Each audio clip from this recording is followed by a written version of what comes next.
ॐ गणानां त्वा गणपतिं हवामहे कविं कवीनामुपमश्रवस्तमं ज्येष्ठराजं ब्रह्मणां ब्रह्मणस्पतान् शृण्वन्नोतिभिः सीदसादनं श्रीमहागणाधिपतये नमः। गुरुर्ब्रह्मा गुरुर्विष्णुः गुरुर्देवो महेश्वरः गुरुस्साक्षात् परब्रह्म तस्मै श्रीगुरवे नमः। सदाशिवसमारम्भां शङ्कराचार्यमध्यमाम् अस्मदाचार्यपर्यन्तां वन्दे गुरुपरम्पराम्। Om. Dear friends, we have read this 10th shloka in the last class, that is Mayadhyakshena Prakritis Suyate Sacharacharam Hetunanena Kaunteya Jagad Viparivartate. The context is Lord Krishna is telling about the delicate connection between the Prakriti and himself. Himself means the Supreme Brahman. What is the connection between the Prakriti and the Supreme Brahman? Are they two independently existing entities? Or is it something which is only an appearance on that Brahman? So that was the question. So that delicate connection we discussed in the last class, last 2-3 classes. Mayadhyakshena Prakritihi Suyate Sacharacharam.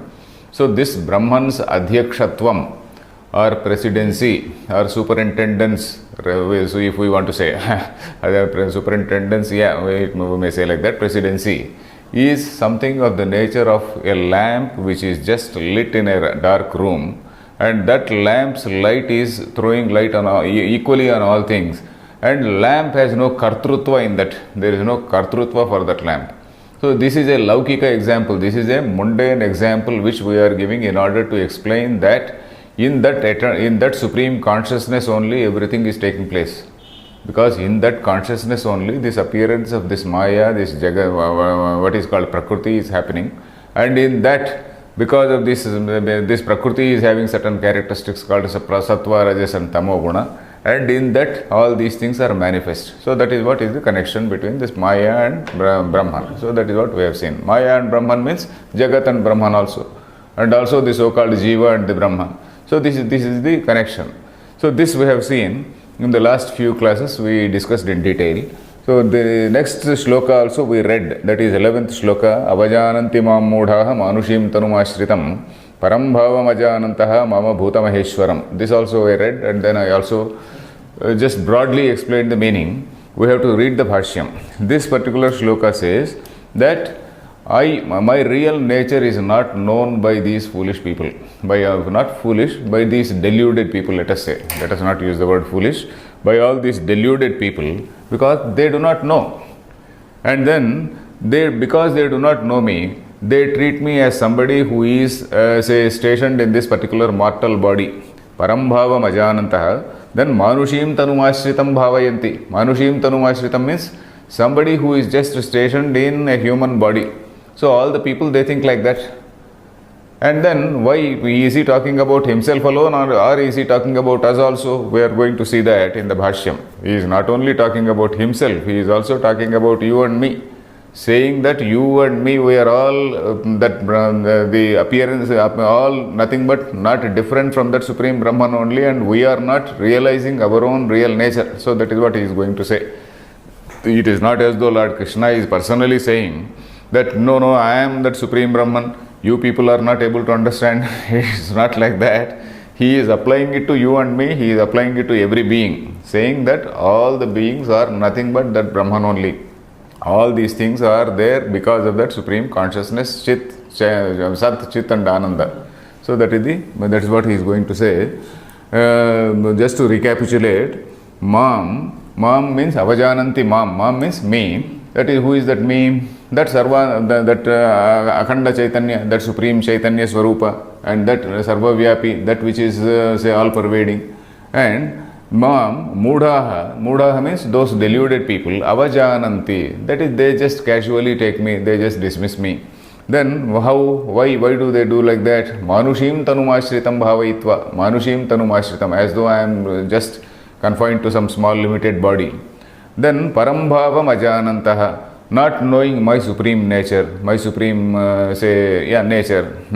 Then mama bhuta maheshwaram, that state of my being a maheshwara, that is the president, that is Maha plus Ishvara Maheshwara, that is I who am that supreme, say, ruler, I who am the controller, in the sense that in the presence of that supreme Atman only all these things are taking place, supreme Brahman, all these things are taking place. In that sense, he is Maheshwara.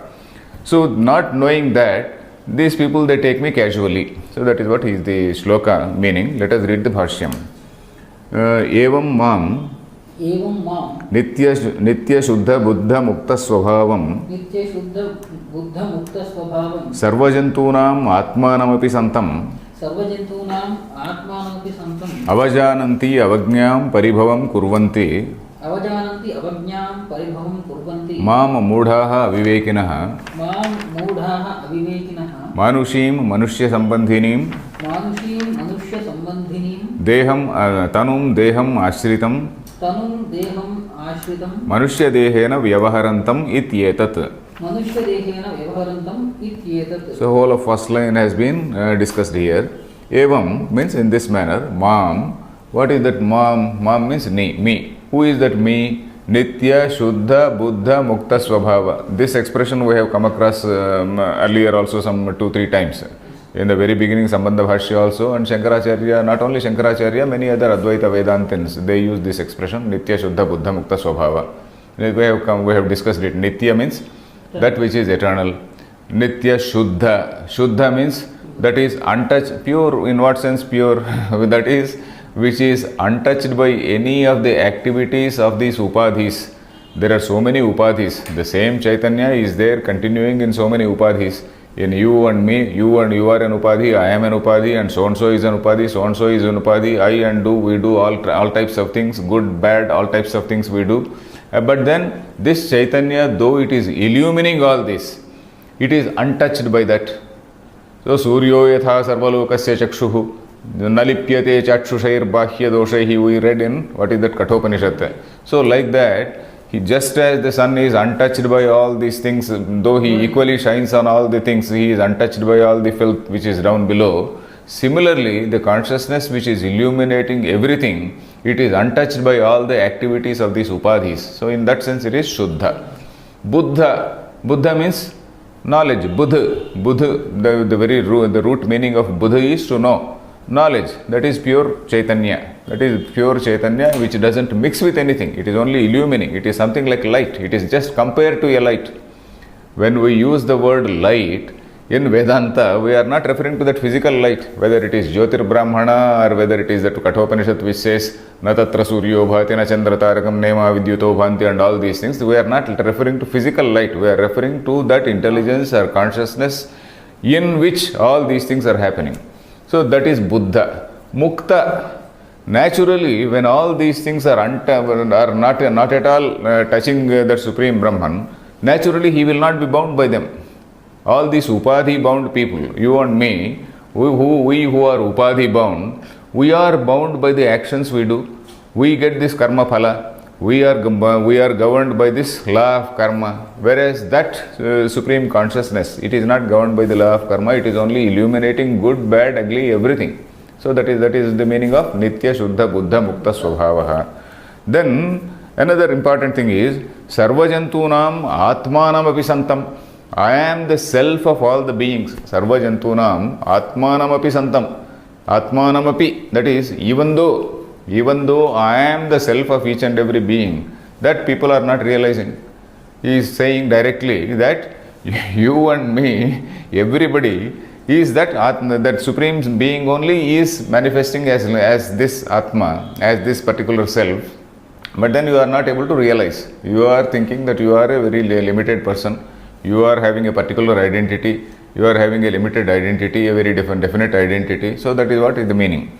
Then avajananti avajñam paribhavam kurvanti. Avajña means paribhavam. That is just to take it lightly, to take things casually, to dismiss, to take in a light-hearted way, not take seriously. So that is it. Paribhavam kurvanti mam mudhaha avivekinaha. Aviveka, we know the word viveka. Viveka is the discrimination, knowing what is right and what is wrong, what is sat and what is asat. That is that nityanitya vastu viveka. Aviveki is one who doesn't have that nityanitya vastu viveka.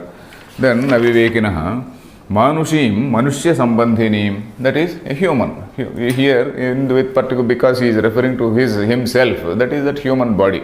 Manushya Sambandhinim Tanum Deham Ashritaha. Tanu means Deham, that is body. Ashritaha, Manushya Dehena Vyavaharantam Ityetat. Vyavaharantam, that is Vyavaharam Kurvantam, that is one who is transacting, one who is interacting with the human body. In his human body, he is interacting with all other human beings. So Vyavahara is the word Vyavaharantam. Then next, Param Prakrushtam Bhavam. Param Prakrushtam Bhavam. Paramatma Tattvam. Paramatma Tattvam. Akasha Kalpam. Akasha Kalpam. Akashadapi Antaratamam. Akashadapi Antarataram. Antaratamam. Antaratamam. Ajanantaha. Ajanantaha. Mama Bhutamaheshwaram. Mama Bhutamaheshwaram. Sarvabhutanam Mahantam Ishwaram. Sarvabhutanam Mahantam Ishwaram. Swam Atmanam. Swam Atmanam. Okay. Then Param Bhavam Ajanantaha. We are discussing the next second line.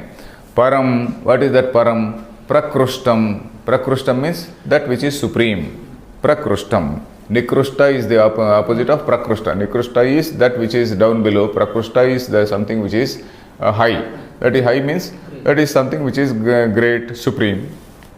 Prakrushtam Bhavam. What is that Prakrushtam Bhavam? Paramatma Tattvam. That is of the nature of that supreme being, supreme self. Then Akasha Kalpam. And then that is the only closest thing to Paramatma is that Akasha. Because Akasha, that is the space, that is the thing which provides space to each and everything. The whole universe, all these galaxies, all these so-called Milky Ways and so-called all these stars, planets and all these things. For all these things, there is still place in that huge space. So that is Akasha is the only closest thing to which can be comparable to Brahma. So that is why Akasha Kalpam. Akasha Kalpa. Kalpa means comparable. Akasha Kalpa. Akasha Tulyam. Tulyam means which is comparable. Akasha Tulyam. Then Akashadapi Antaratamam. Then if you say that Akasha is so huge, why don't you say Akasha space itself is the God? So then the Shruti says Atmanaha Akasha Sambhutaha. This Akasha also is a manifestation in that Chaitanya only. In that supreme consciousness only. This Akasha, this so whole space is a manifestation in that only. So that is why it is the what is this? Antaratamam. Antaratamam means we came across this word earlier also. Antaratamam means Karana. That is the cause. Cause and effect. That cause-effect relationship we have been examining. So for this Akasha also, what is the cause?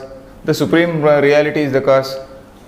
Tasmadva tasmadatmana akasha sambhuta. That is what Taittiriya Upanishad line is, it says. So Akasha is an effect of that supreme consciousness through that medium called Maya. Again, that medium called Maya we should not forget. Straight away. Okay.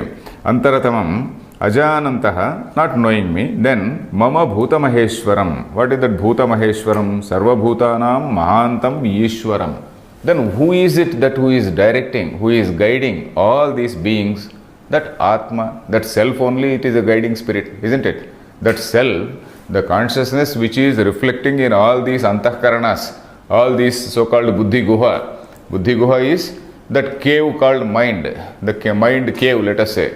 This mind cave is being illuminated by that supreme consciousness, and then this mind cave is not only there in a human being, it is there in an elephant, it is there in a dog, it is there in a microbe. So right from a small bacteria, this so-called Buddhi Guha is there. So this is the illuminator and this is the Atma. Atma means self. This is the self of all the beings, this particular consciousness.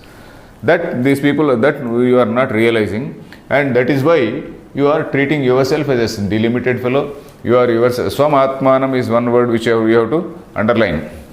Swam Atmanam, what does it say? That is their own nature. That is, all beings are Brahma themselves. All beings are Brahman. You too are a Brahma. You too are a Nitya Shuddha Buddha Mukta Swabhava. You are not able to realize. You are not able to realize, and you feel that you are a small limited entity. So that is the meaning of that Swam Atmanam. That is it. Then tatascha tasya mama avajnana bhavanena ahataha varakaha te.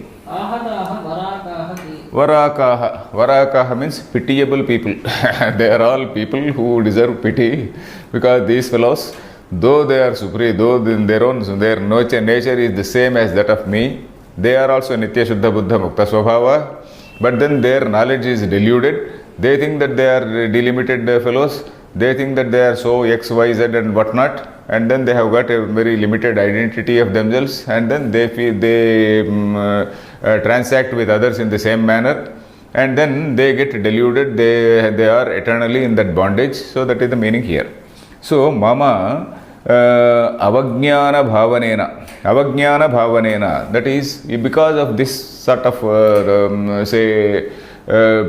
not knowing their full nature, knowing themselves as something which is small, avajnanam, that is with that bhavanena, ahataha means, strictly speaking, that it means beaten. Ahataha, hanana means beating, isn't it?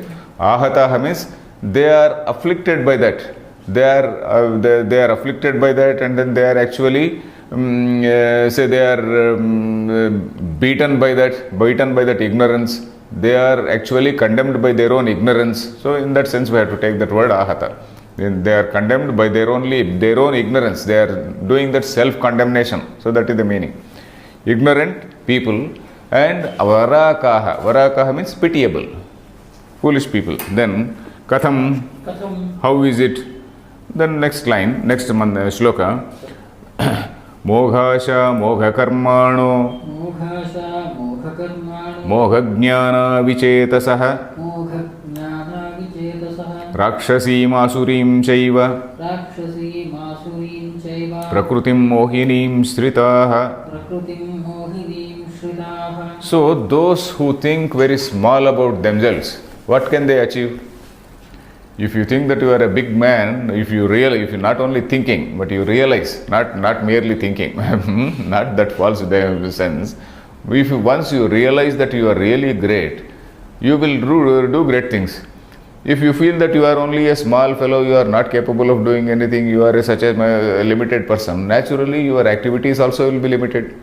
You will be desiring something when you go to a temple, instead of realizing that the deity is the same as you, or if you are at the upasana level. Of course, we are talking about different people at different levels, isn't it? We should not always speak in terms of jnani only.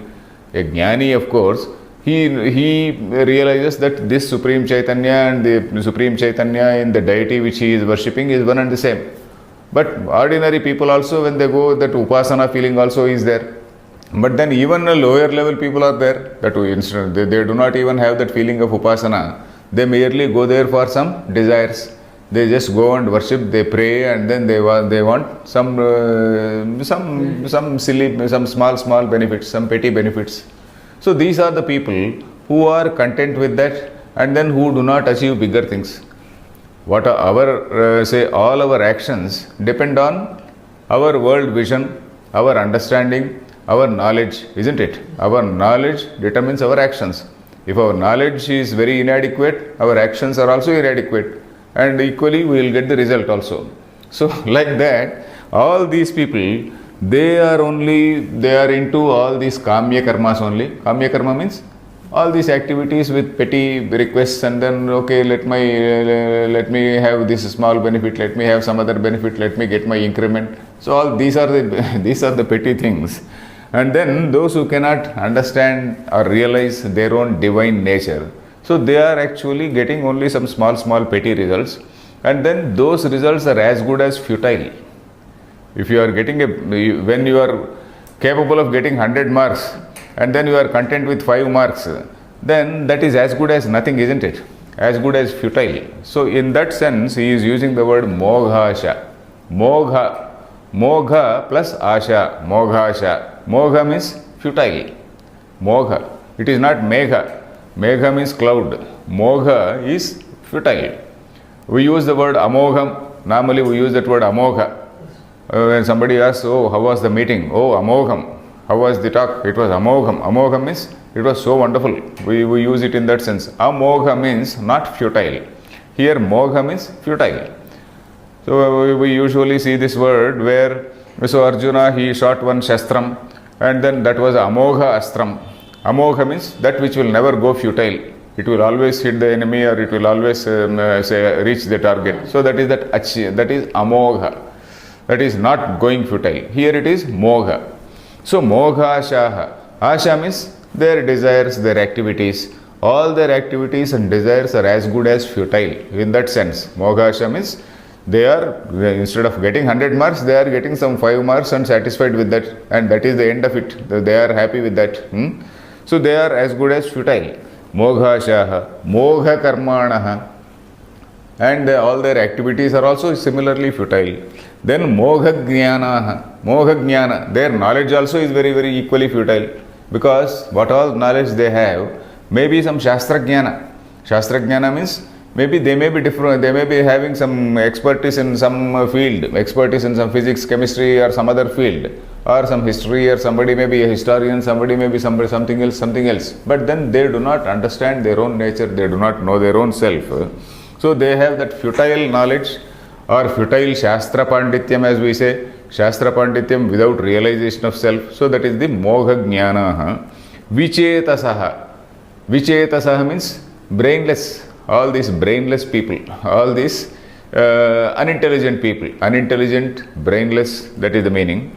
Then Rakshasim Asurim Chaiva Prakrutim Mohinim Shritaha. It is a wonderful line. Rakshasim Prakrutim Ashritya, then Asurim Prakrutim Ashritya.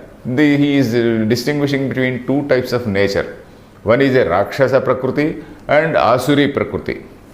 Rakshasa and Asura. Normally we use the words almost synonymously, isn't it? Yes. Rakshasa is also a demon. Asura is also a demon. But then there is a slight distinction between Rakshasa and Asura. Rakshasa is more associated with violence. Asura, we have seen this word earlier also, a simple reveling in all sensual pleasures, happy-go-lucky fellow, not merely an innocent happy-go-lucky fellow, but sensual indulgence, excess sensual indulgence, characterized by that. Asushu ramante iti asuraha, isn't it? We have seen this word earlier. Asu means praneshu, ramante, they take delight, they revel, they relish all the sensual indulgences, they do relish. So such people, they are the asuras. So people who go to bars and casinos and say spend off their money, so they are the asuras. Asuras and all these people, they are not outside somewhere in the heaven or somewhere there. So they are all in us only, isn't it? Even gods are not elsewhere, because Shankaracharya on 3-4 different occasions he writes, this devas and asuras do not mean that they are there somewhere in the sky battling and all that. These are our own pravrittis, our own thoughts, our own samskaras. Actually there is a battle of samskara going on always in the mind. There is an eternal battle which goes on in the human mind itself between various samskaras. You are associated with some good people, good actions and all that. You build up some good samskaras over a period of time. So this samskara will be there. And then somebody associates with all bad people, does all bad deeds and relishes all those bad deeds and takes delight in all those bad deeds. He has developed some bad samskaras. So ordinary people, of course, sometimes they are attracted here, sometimes they are attracted there. These are the people who have some mixture of good and bad samskaras. These are the humans. Humans are the people. No human being is 100% bad and no human being is 100% good. So there is some good and some bad even among villains, isn't it? There is some good even among villains. So like that, so a perfect, consummate villain can be called a Rakshasa or an Asura. Depending again on this degree of cruelty. If there is a component of cruelty also, then he is called a Rakshasa. If there is mere sensual indulgence, so that fellow is called an Asura. And then Shankaracharya, earlier also I quoted, Devaha, how does he say? Devaha means Shastrodbhasita Indriya Vrittayaha Devaha. That is what he says in 3-4 different occasions. Shastrodbhasitaha Indriya Vrittayaha. All our own, say the vrittis, or these thought processes of various indriya, of the mind, which are purified by the Shastra Udbhasita. Then Tad Viparitaha Asuraha. Totally opposite to that is Asuraha, Rakshasaha. And whatever Devasura Sangrama, what we call the battle between gods and demons, that battle is not something which takes place somewhere else in the sky, but Anudinam Vartamanaha Adhyatmika Sangramaha. That is that perpetual battle which goes on in the human mind between the good samskaras and the bad samskaras. That is the Devasura Sangrama. And in that Devasura Sangrama only, say if the Devas win, okay, then it's good. All your good pravrittis win, samskaras. Sometimes the bad samskaras may win. So this Devasura Sangrama is something, a constant tussle which goes on in the human mind. So that is how, that is what is our understanding of Deva and Asura. So we have to understand like that. Repeatedly this comes, Chandogya Upanishad, Brihadaranyaka Upanishad. Then again, Brihadaranyaka Upanishad, there is one particular episode where all these Devas, gods, humans and demons, all these three categories, they go to Brahma. And Brahma simply says Prajapati. Prajapati simply says Da. They ask him, tell something. So he simply says Da. Then according to their own nature, they understand, oh, Prajapati has told us like this. What do they say, all these suras? Okay, we are actually indulging more and more in sensual pleasures. He says Damyata. Damyata means we have to control ourselves, we have to limit our sensual indulgence. So that is what this Devas thought. Then Rakshasas, they are very cruel people, isn't it? So they thought Dayadvam, develop more sympathy, develop more compassion, be compassionate, don't be cruel, follow ahimsa, non-violence. So in that sense they interpreted the word, that letter Damyata, Dayadvam. Then humans, they interpreted it as Datta. Datta means give. That is, human beings, we always hoard, we collect and collect. We very rarely we do give to others. So the human beings, we are supposed to develop the quality of giving. So that is how humans interpreted. So like that, humans, demons and also Devas, they are all different categories among us only. This thing is again, this thing is repeatedly told in all our bhashyas. So that is the point here. So Rakshasim, Asurim Chaiva Prakrutim. Prakruti means that nature. Where we are not referring to that Maya here. Asuri Prakriti, Daivi Prakriti. Mohini, how is this Prakriti? This particular Prakriti is so deluding, so enchanting. Mohini, Paravasi Karoti. That is, it will enchant you. It is so enchanting, it is so ensnaring, it is so captivating. You use any number of words. It is just like, it is so captivating, it is so lovely. So that is the meaning. That is all this Asuri Pravrutti is so lovely. You go to a casino, it looks so lovely. So that is it. So Prakrutim Mohinim Shritaha. Shritaha means Ashritaha. Ashritaha. A is only an upasarga. Ashritaha means, that is those who adopt that particular nature. Those who adopt that particular nature, they get deluded, and then all their activities are futile, their karmas are futile, their jnanam is futile, and then they are senseless people. That is the meaning. So it's a beautiful sloka. Let us read the bhashyam. Moghashaha Vrutha Asha Ashishaha Yesham Te Moghashaha. Vrutha means waste. Mogha means Vrutha. Vrutha, we know the word Vrutha. Vrutha, Asha, Ashishaha, that is, all their desires, their expectations, all those things, they are Vrutha, futile, as good as futile. They are Moghashaha. Tatha Mogha Karmanaha. Yani cha Agnihottradini. Taihi Anushtiyamanani Karmani. Tani cha.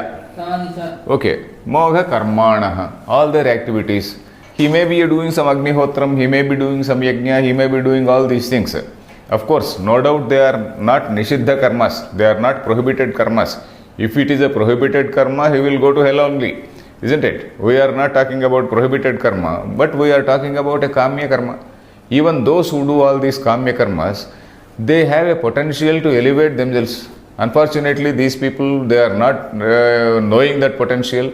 These people, they are content with all these Agnihotram and all these things, and then content with all these small petty prayers, and then say getting all those say prayers fulfilled. So that is the meaning here, that is the thing here. Moha karmanaha yanicha Agnihotradini taihi anushtiyamanani. You may be doing all this Agnihotram, you may be doing all this, but you are not doing any dhanam, you are not doing any good deed, you are not doing any other upasana, and you are not doing any effort to know what you are not able to realize yourself. So ultimately that is the point here. You are content with some local, some vyavahara, transactional level, you are content with that, but you are not realizing your potential. Anushtiyamanani karmani tanicha. Tanicha means they also. He is also, Shankaracharya is including all these rituals also. Don't be content with these rituals, man. So he is telling all these contemporary Mimamsakas because we know that Shankaracharya is speaking to different people.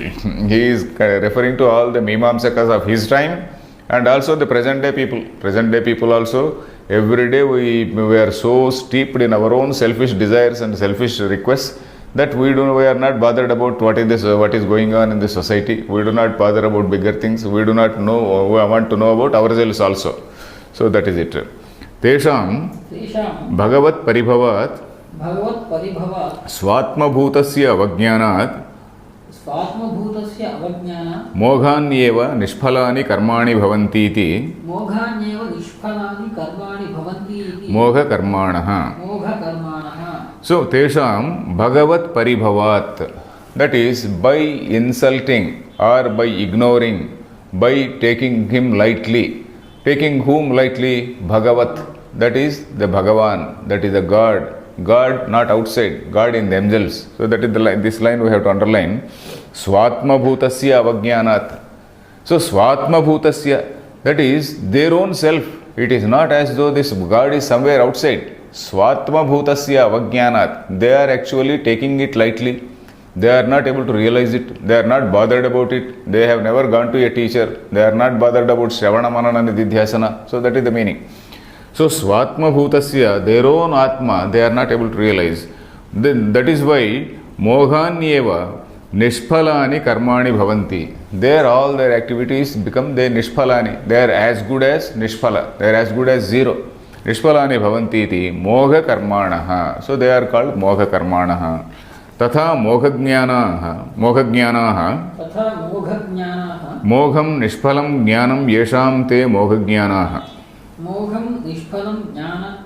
Jnanam Yesham te Moghajnanaha.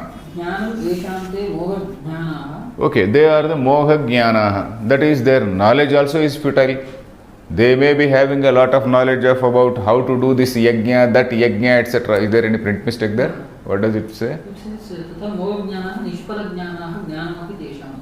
It doesn't matter. Same. Meaning is same. Words are slightly different here. Okay, Nishphalam Jnanam Yesham te Moghajnana. That is their Jnanam. They may be knowing all these details about how this particular darbha, how this particular stick has to be kept there, how that yajna vedika has to be prepared, how many sticks have to be taken. All those rituals they may be knowing. But then, so long as they are not bothered to know about their own self, what all they achieve is something which is petty. That is the meaning here. Mogha karmana. The Nishphalam Jnanam Yesham. All that knowledge is Nishphalam. It is of no use. Nishphalam Mogha Jnana. Jnanamapi Tesham Nishphalam eva syat. Jnanamapi Tesham Nishphalam eva syat. Nishphalam eva syat. Okay. Their knowledge also is as good as futile. Then Vichetasaha. Vigata Vivekaschate. Bhavanti iti abhiprayaha. So, okay, Vichetasaha. Vichetasaha, the meaning is, that is Vigata Vivekaha. That is their Viveka, their sense of discrimination is Vigata. Vigata means it is gone, it has disappeared. All their Viveka, their discrimination, sense of discrimination has disappeared. Te bhavanti iti abhiprayaha. Kincha te bhavanti. Rakshasim Rakshasam Prakrutim Swabhavam. Rakshasim Rakshasam Prakrutim Swabhavam. Asurim Asuranam cha Prakrutim. Asurim Asuranam cha Prakrutim. Mohinim Mohakarim. Dehatmavadinim. Shritaha Ashritaha. Chindi Bhindi. Piba Khada. पिब खाद परस्वम् अपहर परस्वम् अपहर इत्येवं वदनशीलाः इत्येवं वदनशीलाः क्रूरकर्म कुर्वाणा भवन्ति इत्यर्थः. क्रूरकर्म कुर्वाणा भवन्ति इत्यर्थः. So he is Shankaracharya is slightly dramatically is describing what is this Rakshasi Prakriti and Asuri Prakriti. Okay, kincha, moreover, te bhavanti, they do become what?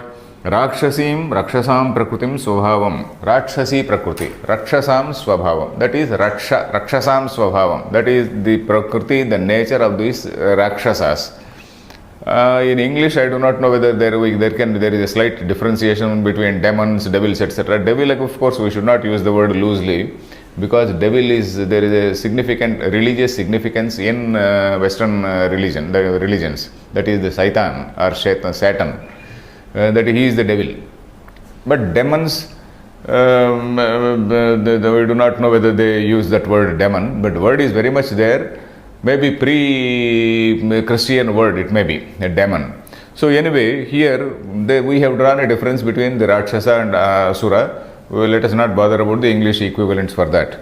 So Rakshasa is associated with violence, hurting others, lack of compassion, go, beat, thrash, kill. So that is the meaning here. So that is the Prakriti.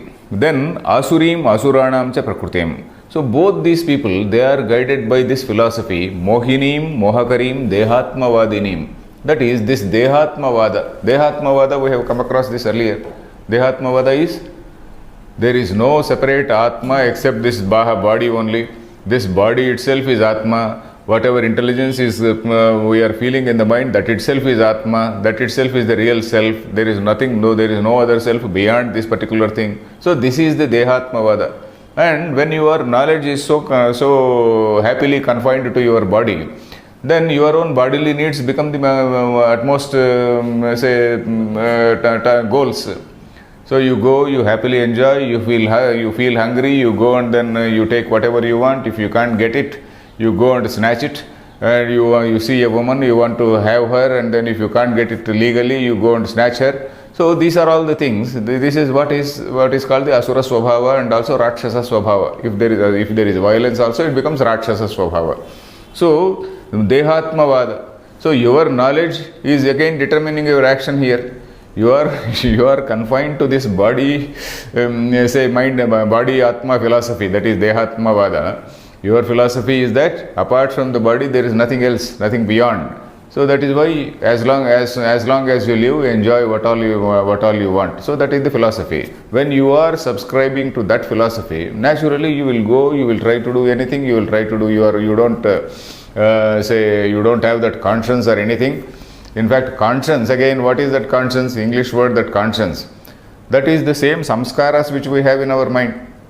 Over a period of time, what all the good things we do, they build up a samskara, isn't it? So all those bundle of samskaras, we call it conscience.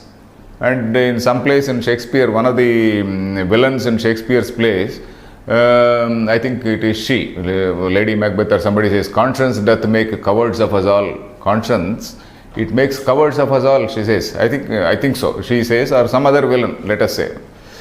Conscience doth make cowards of us all. That is, this conscience is something which is a bundle of good samskaras. It will make us cowards. Don't bother for your conscience, you go and kill that fellow, she says. So like that is the Asuri Prakriti or Rakshasi Prakriti. So Rakshasas are among us only when we are content with our own Dehatmavada, when we are content with our own fulfillment of bodily desires, and then when we are not batting an eyelid, when we are not having any hesitation in hurting others while fulfilling our own desires. So that is Asura Swabhava or Rakshasa Swabhava. Then the examples are also there. What is that? Chindi, Bhindi. Chindi means slash it. Chedanam. Chedanam is take a sword and then cut it. Cutting only. What do you call it? Yeah, cutting only. Cut with a sword. Take a sword and cut off his head. Chindi. Bhindi means break. Bhedanam. Chedanam is cutting. Bhedanam is to break. Break his head. Break his limbs. Something like that. Chindi, Bhindi. Then Piba, Khada. Piba means drink. Go and then make merry. Khada, eat whatever you want. Then parasvam apahara, you go and take away all your parasvam apahara. You take the other man's property, take away the other man's property. So these are the characteristics of these people who are subscribing to that philosophy of Dehatmavada. Parasvam apahara ityevam vadana shilaha. So their nature, vadana shilaha means their nature is to talk like that. Ityevam vadana shilaha.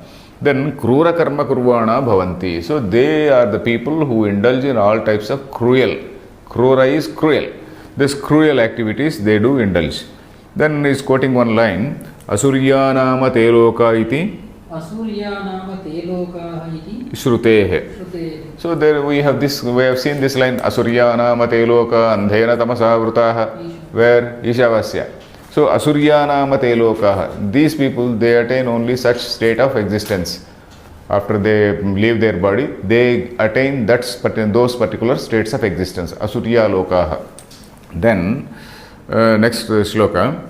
Maha iti. Maha iti. Okay. Mahatmanastu mam partha Mahatmanastu mam partha daivim prakrutimashritah Daivim prakrutimashritah bhajantyananya manasaha Bhajantyananya manasaha jnatva bhutadimavyayam. Jnatva bhutadimavyayam. Okay. So here, in contrast to what was told in that, say all these chaps, Rakshasi, Moghasha, Mogha Karmana, etc., etc., we are now talking of Mahatmanaha. Mahatma. Mahan Atma Yasya Saha Mahatma. Gandhi Mahatma we say. Mahatma means great soul, we call in English. Mahatma, Mahan Atma. Earlier we have seen all these petty-minded people, all these small Atmas, Kshudra Atmas. Kshudra means small, petty, Kshudratma. Then in contrast to that Kshudratma, we are coming across this Mahatma. Those who are not tempted by all these desires, those who are not say drawn by all these petty desires. So those people, they are the Mahatmanaha. Two is on the other hand, those Mahatmaha, He Partha, Daivim Prakrutim Ashritaha. They are adopting that Daivi Prakriti. They are following that Daivi Prakriti, that divine nature. Daivi Prakriti is divine nature. Again, we have to remember that this divine does not mean something which is there elsewhere. The divine, demonic, all these behaviors are in the human being only. When the human being is having equal, good mixture of good and bad and whatnot, good and bad, he is a human being. If there is 90% evil, then he is tending to be a Rakshasa or Asura. If there is 90% say good, he is tending to be a Deva or divine. So that is the picture. So this Mahatmanaha, He Partha, Daivim Prakrutim Ashritaha, those who adopt this Daivi Prakriti. In fact, we are going to have a full chapter on Daivi Sampat and Rakshasi Sampat, Asuri Sampat. It is called Daivasura Sampat Vibhaga Yoga, that is 16th chapter of the same Gita. We are having a small chapter there, where Daivasura Sampat Vibhaga Yoga. What is this Daivi Sampat and what is the Asuri Sampat? That is the characteristics in a human being which can qualify him to be called a divine being, and the characteristics in the same human being which qualify him to be called a devil or a Rakshasa. So that is the Daivi Sampat versus Rakshasi Sampat. We are going to see a chapter. So if Daivim Prakrutim Ashritaha bhajanti ananya manasaha jnatva bhutadim avyayam. Te bhajanti ananya manasaha. Ananya manasaha means that is not thinking about anything else. There are two meanings of this Ananya Bhakti.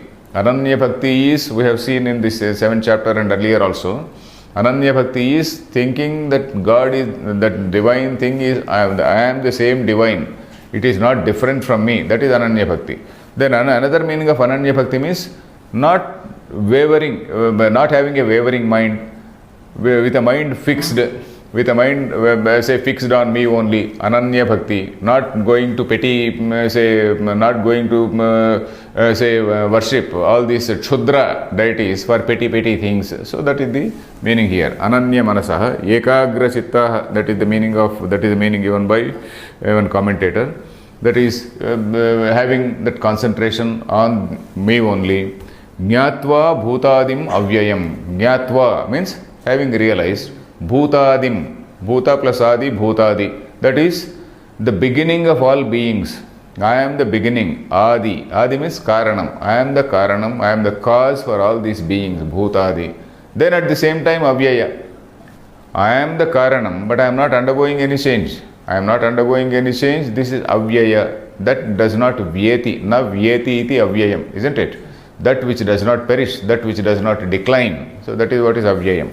So te bhajanti ananya manasaha. They follow me only. That means they follow only the supreme deity. They want to know what is the supreme reality. That means those who really want to know that supreme reality, they are the people who are talked about here. Is this shloka clear? Okay, next we will see the bhashyam. Ye punaha shraddadhanaha bhagavad bhakti lakshane moksha marge pravruttaha भगवद्भक्तिलक्षणे मोक्षमार्गे प्रवृत्ताः महात्मानः तु अक्षुद्रचित्ताः माम् ईश्वरं पार्थ दैवीं देवानां प्रकृतिं शमदम दया श्रद्धादि लक्षणां दया श्रद्धादि लक्षणां आश्रिताः सन्तः bhajanti sevante.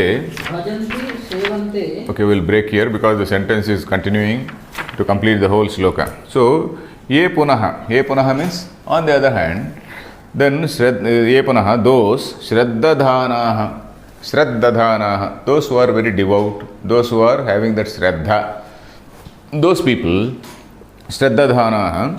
Then Bhagavad Bhakti Lakshane Moksha Marge Pravruttaha. So he is qualifying this word Moksha Marga by saying Bhagavad Bhakti Lakshane Moksha Marge. Moksha Margas, there are so many steps, so many levels in that Moksha Marga. So this karma yoga is one marga, then upasana is another marga, bhakti is another marga, jnanam is another marga. So here he is talking about this bhakti, Bhagavat Bhakti Lakshane. So this bhakti also is something which is important because bhakti is something which is a sort of ennobling tendency in a human being. Because it is because of this bhakti that the devotee gradually gets rid of all the evil things and goes close to more and more divine nature. When he suppose somebody reads Ramayana, or somebody knows reads about Bhagavatam and then knows all this every day he is doing that Bhagavata Parayanam.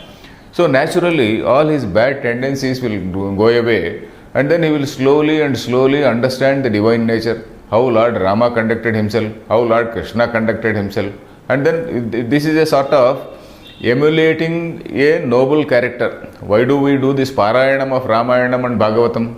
We do Parayanam only because we are seeing some good person, a role model in front of us. And when that role model in this particular context, how Lord Rama behaved, in another particular context, how he behaved, when we see all these things, naturally, we go closer and closer to that. So that is the effect of bhakti, that is the effect of Parayana. So that is why our people used to do Parayanam. And Parayanam was something which was prescribed. For example, Sri Ramanavami, 9 days that Parayanam was prescribed. Ramayana Parayanam was prescribed. On some other occasion, Bhagavata Parayanam is prescribed. So this Margashira Masa, next Masa which is going to come, that Bhagavata Parayanam is prescribed. So that is why the Swamijis now and then they do Ramayana Saptaha, Bhagavata Saptaha. So either there are some certain traditions. So in 9 days if you want to complete Ramayana, in the first day to what extent you have to read, second day to what extent you have to read, all those things are there. Then similarly Bhagavatam also it is there. So like that our people had prescribed this particular Parayana tradition and till our grandfather's time most of the people were doing, till our grandfather's time. Now of course very rarely we come across people who do this. So luckily still those people have not disappeared. There are still some people who are doing it. So this Bhagavad Bhakti is one moksha marga. So in this pravruttaha means those who are proceeding in that path, then they are the people who are mahatmanaha akshudra chittaha. Mahatmanaha, their atma, their self has been purified by good karma, Shuddha karma. They are the Mahatmanaha. Then he also says, Atshudra Chittaha. Shudra Chitta, Mahatma. Shudratma versus Mahatma. Shudra is like Shudra Devata. We use the word Shudra Devata. All these petty things which some people worship. Say some people, they go to these graveyards, they sit on the human skulls, and then they worship certain demons. So they are these Shudra Devatas, they say. They do get some small powers to hurt others, to harm others. So that is the Shudra Puja we say. That is something which is discarded by the Vedas. It is done by some people, but it is called Vamachara, but it is it is dismissed, or rather it is not approved by the Veda. So Shankaracharya, he has dismissed all those things as something which are prohibited karmas. So anyway, Atshudra Chittaha, these people who are not petty-minded, Shudra is petty, Shudra Chittaha means petty-minded, Atshudra Chittaha. In English there is a word called pusillanimous versus magnanimous. Have you heard the word pusillanimous?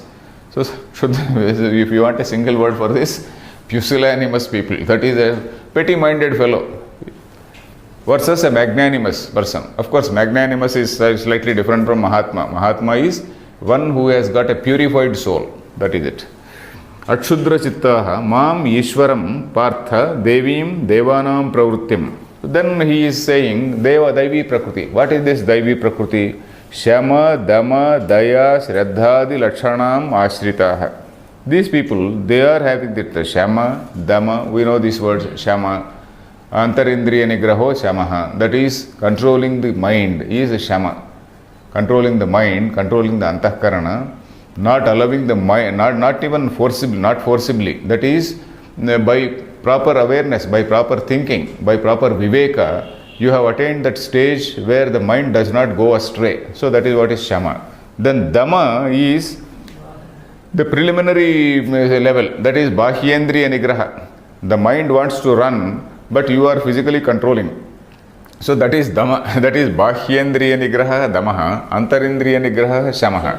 Though that is Shama, Dama, Daya. Daya is compassion. Then Shraddha, that is Shraddha, we know that Astikya Buddhi, that is willingness to absorb, willingness to listen, willingness to know and willingness to grow. Unless your contribution is there, you will not grow in this moksha marga. So that is it. If you are technically listening, and then if you want to technically analyze, and then if you want to technically say no, this is not correct, and then you are not able to go out of your limited ego. If you are not able to go out of that limited ego, you can never come into this moksha marga. That limited ego has to be first dismissed. Once you dismiss that ego, then only you will be able to realize what it is. So that is that Shraddha, dismissing that ego. Then moksha, Shama, Dama, Daya, Shraddhadi, Adi. You can add all these things. Then Lakshanam, Ashritaha. All these things are characteristics of that divine nature. Ashrita Santaha Bhajanti Sevante. They do worship me. How? Ananya Manasaha, Ananya Chittaha, Jnatva Mam, Bhutadim, Bhutanam Adikaranam, Vyadadinam Praninam Cha Adikaranam, Praninam Cha Adikaranam Ashrayam Avyayam. So they do worship. How? Katham Ananya Manasaha, Ananya Chittaha. So Shankaracharya is giving ordinary meaning only. That is, they would like to know only that Supreme Being and not anything else. They would not like to go for some petty requests. They don't want to go for all these petty desires. But then they want to know what is the Supreme Reality. Ananya Chittaha. They want to worship, they want to know me only. Jnatva Mam, that is having realized, having known that I am that Bhutadi, Bhutanam Ashrayam Adikaranam. So they know that they are trying to understand, or they are going to worship that Supreme Reality, which is the cause, which is the cause for all the beings, from which all the things have originated. Yato va imani bhutani jayante. In that process, all the beings have originated from that only. So, for that sort of thing, Then Viyat Adinam. Viyad is space. Viyat is space. Viyadadinam, that is space and all the things, that is Akasha, Vayu, Agni, etc., all these things, they have emerged from that Supreme Brahman only. So for all these things, I am the Karanam, I am the Supreme Karanam. So Mam Ashritaha, Adi Karanam, Ashrayam, Avyayam. It is the Ashraya, but at the same time it is Avyaya. Ashraya is the shelter, that is the substratum. The substratum, that is the basis, that is the locus on which all these things are appearing. So in that way it is Ashraya. And then it is Avyaya. It is not something which is diminishing or which is perishing. So that is it. Then Katham Satatam iti. Katham means how. How do they worship? What is that? What is the nature of that worship? In what manner? What is the procedure? So that is the thing here. So in this particular shloka, what we have seen is all this Daivi, Asuri, Rakshasi, Prakriti. It is all, they don't refer to something which is extraterrestrial. It is something referring to human beings only. Different human beings are Rakshasas, Devas and also Asuras. Then all this behavior is due to ignorance. So that is also one point which is said. Prakritim mohinim shritaha, by that delusion, because of our ignorance, we are behaving in that manner. Then Mahatmanastu, that we have seen. Then let us read this shloka. Satatam kirtayanto mam yatantasya drudhavrataha namasyantasya mam bhaktya nitya yukta upasate. Okay. Satatam kirtayantaha mam satatam kirtayantaha. That is always reading about me, knowing about me. Kirtanam not necessarily means mere bhajana, because we have got this bhajana mandalis. Okay, they are also doing a good job. Bhajana mandali is for totally illiterate people who just want to, instead of playing cards sitting in a village, they do bhajana. Instead of playing cards, they take these symbols and then they do this bhajana. So that is okay, because that is also keeping them on a good path. Rama, Rama, Rama, Rama, Rama, Rama, Hare, Hare, something like that they do. And then that is also a good thing. They are doing some nice thing, and then they also have some mental, they have some satisfaction. To some extent, it also purifies their karma. So that is okay. But here Kirtanam, Satatam Kirtayantaha, not mere praising or bhajana. Here our Madhusudana Saraswati has given a beautiful commentary in this. I will just read one line. Kirtayantaha Vedanta Shastradhyayana Rupa Shravana Vyapara Vishayi Kurvantaha. That is which he says, Kirtayantaha does not mean simple bhajana or something like that. That is, it is referring to Vedanta Shastra Adhyayana Rupa Shravana Vyaparam Vishayi Kurvantaha. That is, you are doing some Shravanam. You are going to a teacher and doing this Vedanta Shravana, and then you are again contemplating on that.